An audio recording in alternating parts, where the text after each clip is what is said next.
The Sith were the most infamous enemies of the Jedi, as all of you doubtlessly know. That order of Darksiders was much younger than the order they sought to destroy, but they were arguably just as prolific as their enemies, and were feared on a galactic scale even in the ages in which they barely existed. They conquered large swaths of the galaxy in various eras, each time leaving behind reminders of their presence, evil academies and shrines that would endure for millennia to come. In a recent video, we detailed the many temples, shrines, and enclaves built by the Jedi Order across the galaxy, and in this video, we're going to do the same for the Sith. First and foremost, one quick clarification: the Sith didn't really build temples per se. They were narcissists with a taste for the grandiose, and instead of building shrines to the Force, they built massive monuments to themselves. In this video, we'll be discussing any structures built or used by the Sith in which their power lingered afterwards, turning the sites into dark side hotspots. Like we did in our last video, we'll be discussing these structures by going through the history of the Sith.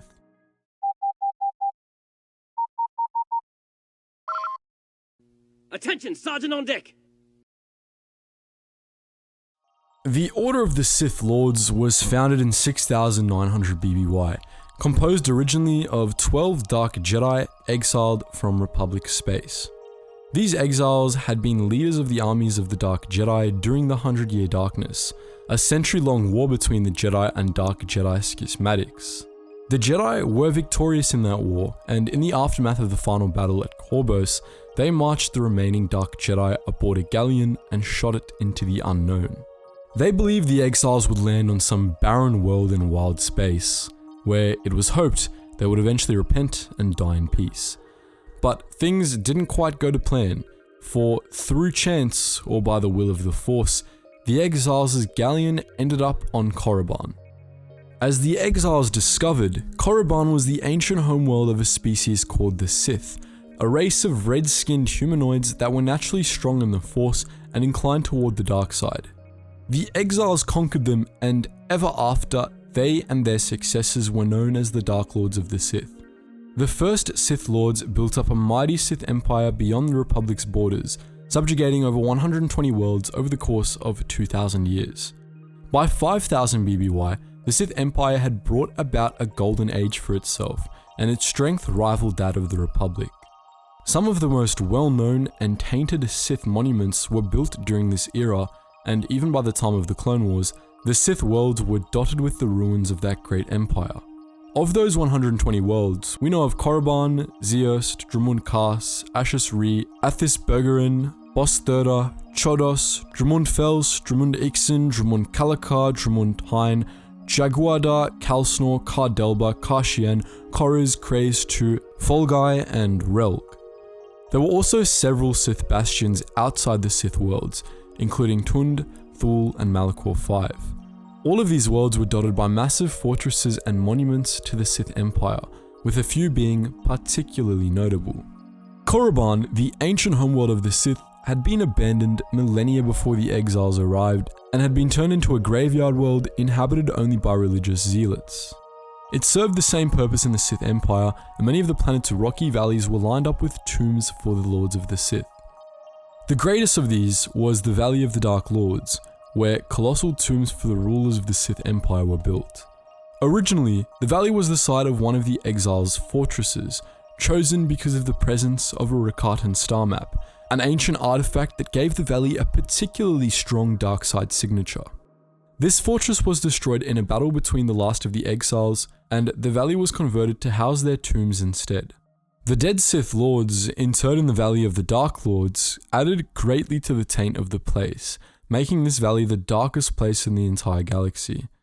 Particularly prominent in the Valley of the Dark Lords were the tombs of Ajunta Pal, the first Dark Lord of the Sith, Tulak Hord, a legendary conqueror and master of the lightsaber, Marka Ragnos, whose century-long reign brought on the golden age of the Sith, and Naga Sadow, whose tomb was actually a front for the Star Map Chamber, as he was never interred there.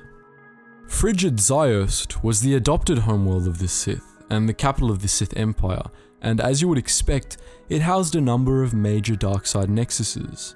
The greatest of the Sith constructs, there was the colossal Sith Citadel, unimmeasurably large fortress that served as the heart of the Sith Empire. Built under the orders of the Exiles by legions of slaves, millions of whom died in the process of construction, the Sith Citadel remained dark and oppressive millennia after it was initially deserted. Other notable early Sith sites included the city of Kesiak on Thule, a watch post on the borders of the Empire that remained soaked in the dark side up until the time of the Clone Wars, and the Trace Academy on Malachor 5, a dark place home to an extremist sect of the Sith Order that sought the death of the Force.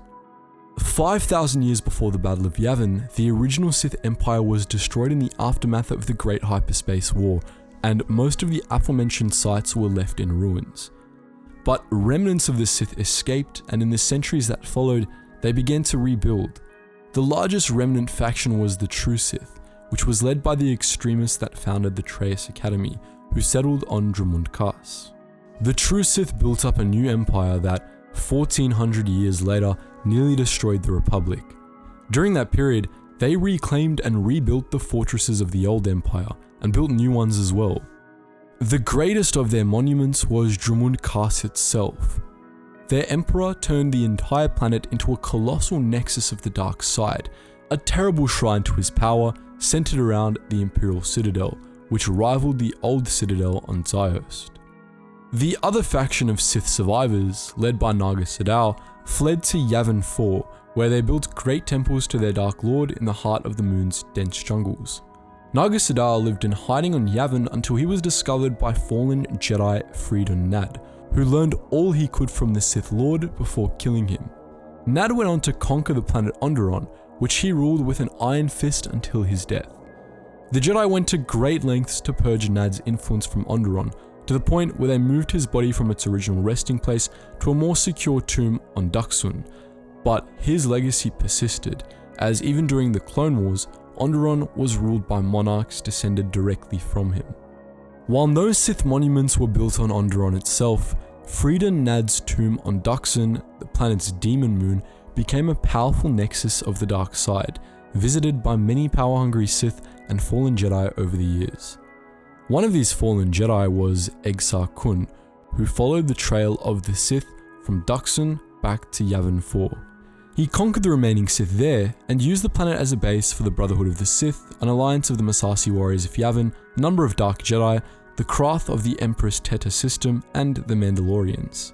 Exar Kun's Brotherhood revived the Sith after 1,000 years of peace, and the ensuing Great Sith War nearly destroyed the Jedi Order.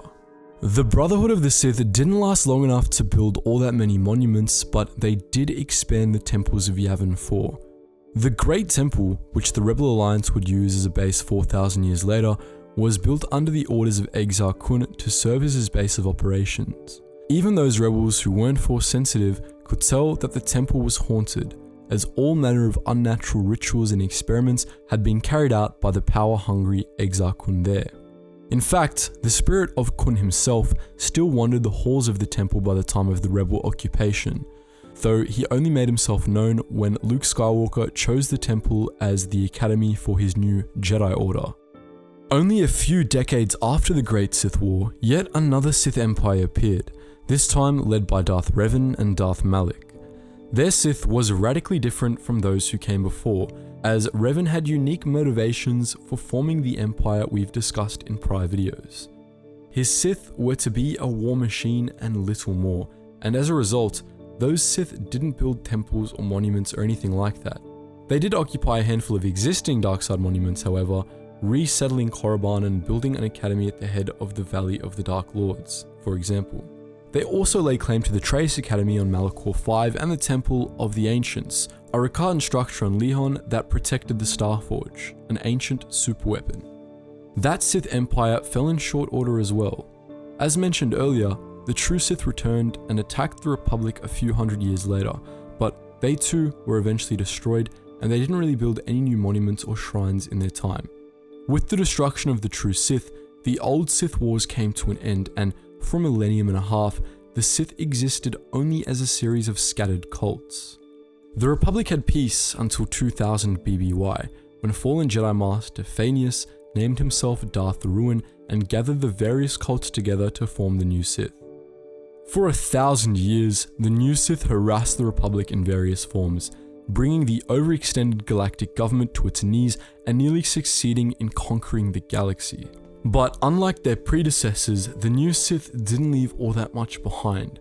They were highly disorganized, and they were constantly relocating from planet to planet, making little by way of monuments in the process.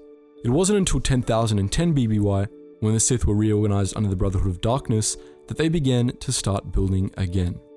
The Brotherhood of Darkness built academies on worlds as distant as Korriban, Umbara, and Gamorre, which were made after the style of the old Sith. But after just 10 short years, the Brotherhood of Darkness was completely destroyed in the 7th Battle of Ruusan, and what they had built was promptly destroyed by the Jedi Order.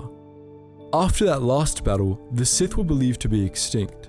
In reality, they were just reorganized under the rule of 2. However, the new Sith Order existed only in secret. They didn't really build any shrines of their own. Unlike the Jedi, they had evolved beyond needing grandiose seats of power, and even when the Jedi Order was dead and gone, the Sith mostly refrained from overt temple building.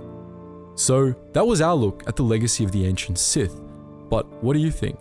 Do any of the Sith orders we've described here interest you? Would you be keen for a comprehensive video on the Sith sometime in the near future? Let us know in the comments section below. And just before you go guys, make sure you check out all those links in the description below, including our main Geetsly's Discord server where you can chat to myself and other Star Wars fans, and if you want a bit more of an interactive experience and to play as a clone or Jedi or Sith yourself, then make sure you join our Gmod servers where you can play games with other Star Wars fans like yourself. Anyways guys, as always, thank you so much for watching, and I hope to see you in the next video.